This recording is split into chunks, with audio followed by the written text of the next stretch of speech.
nõnda elus juhtub jah, et jälle on Rapla Konsumi ees üks auto ära anda. Saabu kampaania mõttes on see 50. Juubel nagu teatud mõttes. Nii et võtted, kõige tähtsam asi. Palju õnne!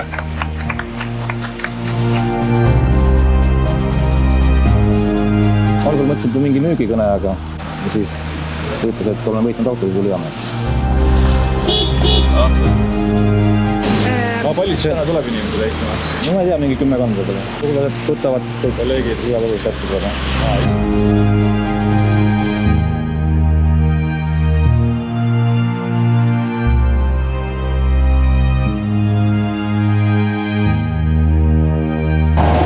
Võtame ühe Napoleoni koogi.